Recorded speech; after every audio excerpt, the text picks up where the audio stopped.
আল্লাহর নিকট প্রার্থনা ব্যতীত এত অধিক সম্মানিত কোনো জিনিস আর নাই।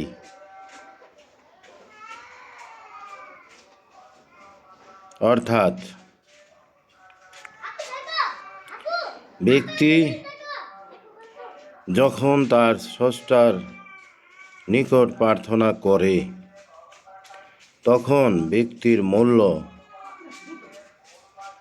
স্রষ্টার নিকট সম্মানিত পর্যায়ে পৌঁছে যায়।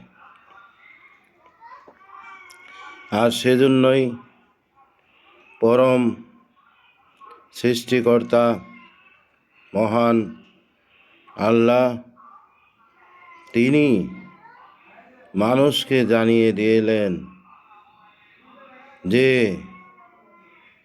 আমার নিকট প্রার্থনা করার চেয়ে অধিক সম্মানিত জিনিস আর নাই।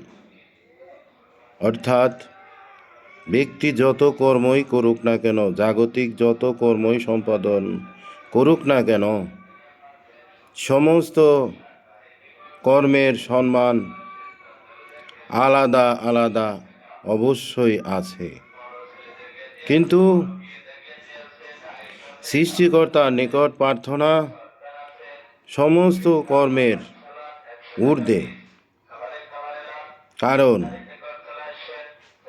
সৃষ্টিকর্তা তাহার নিকট প্রার্থনাকে অধিক মর্যাদা দান করিয়াছেন।